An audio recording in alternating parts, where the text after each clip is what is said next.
হাঁটা পথে চলেছি আমরা বদ্রীনাথ থেকে মানাগ্রাম মেন রোড ধরে, আর উপভোগ করছি প্রকৃতি। প্রকৃতির এত সুন্দর যে মুখে ভাষা দিয়ে একে বোঝানো যাবে না। লম্বা হাইওয়ে চলে গেছে মানা ভিলেজের দিকে। এই রাস্তাটা খুব ইম্পর্টেন্ট ডিফেন্সের জন্যে, কারণ পেছনেই আছে চায়না। আর তার পথেই আস্তে আস্তে আমরা এগিয়ে চলেছি। 3 কিলোমিটার রাস্তা হাঁটতে হবে, হাঁটতে কোনো অসুবিধা হচ্ছে না, ভালোই লাগছে। আর নিচে এই অলকানন্দা কন্টিনিউ চলেছে তার ঝিরিঝিরি আওয়াজ নিয়ে।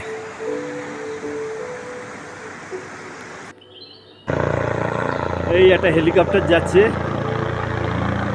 ডিফেন্সের হেলিকপ্টার, ব্ল্যাক কালারের, দারুণ লাগছে দেখতে।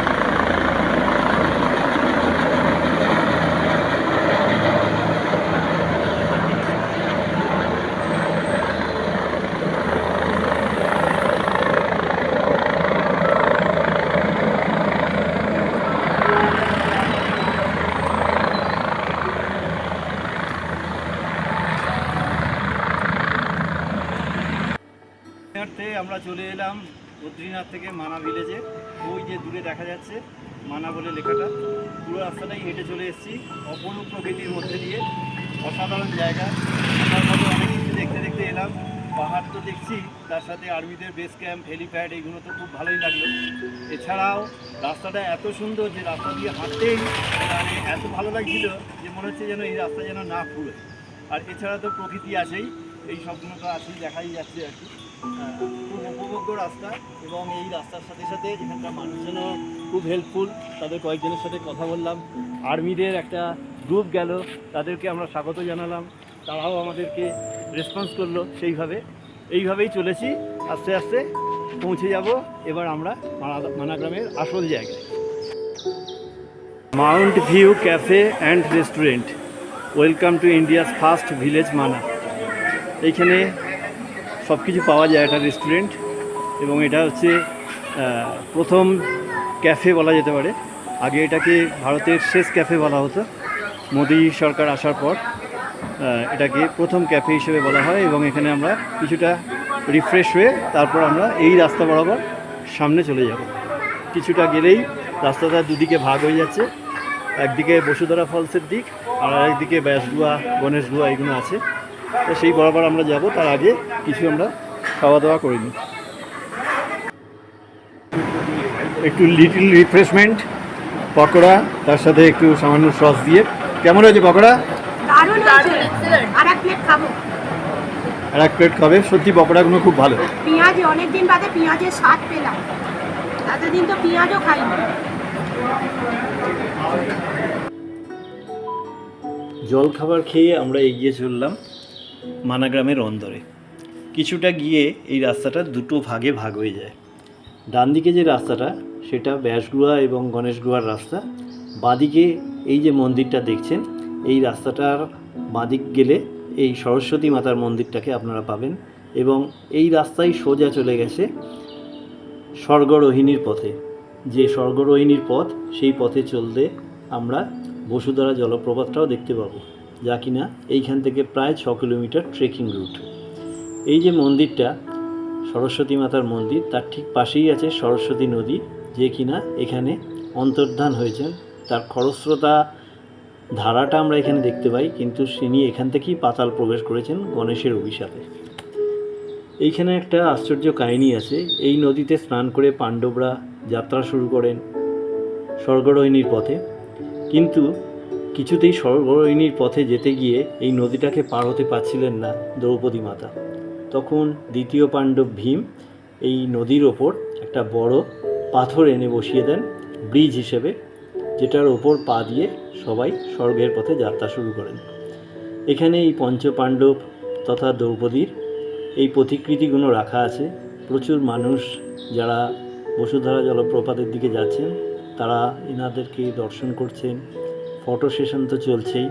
সত্যি জায়গাটা খুব সুন্দর লাগছে, এবং আমাদের এখানে উপস্থিত থেকে গায়ে কাঁটা দিচ্ছে, যে অবাক হয়ে ভাবছি যে এক সময় এনারা এই পঞ্চপাণ্ডব এই পথে চলে গেছিলেন স্বর্গের পথে, এবং সেখানে আমরা উপস্থিত হয়েছি। নিজেদেরকে সত্যি খুব ভাগ্যবান বলে মনে হচ্ছে।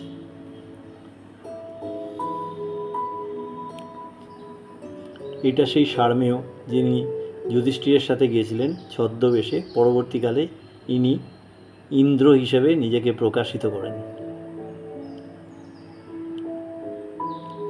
খুব সুন্দর ওয়েদার, আকাশ নীল, তলায় অলকানন্দা বয়ে যাচ্ছে, এবং এই দেখুন সেই প্রতিকৃতি যুধিষ্ঠির, ভীম, অর্জুন, নকুল, সহদেব।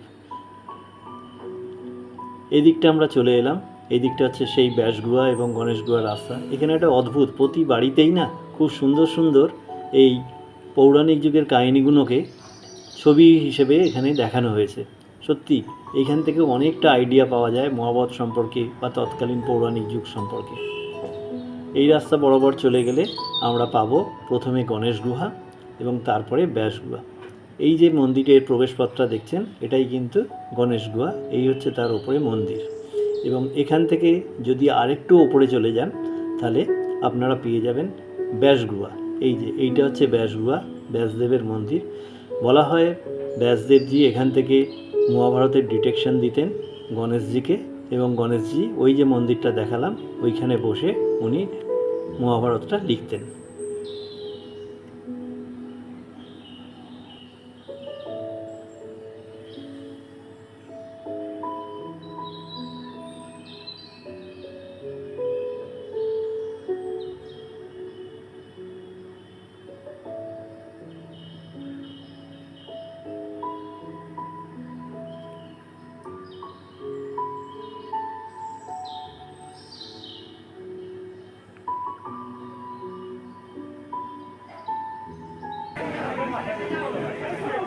ফেরার পথে একটা ক্যাফেটেরিয়ায় বসা হলো, তো বসে একটু রিফ্রেশ হওয়া, ম্যাগি না চাউমিন খেলাম আমরা, সাথে একটু চা খাবো। চাউমিনটা আমার খাওয়া হয়ে গেছে।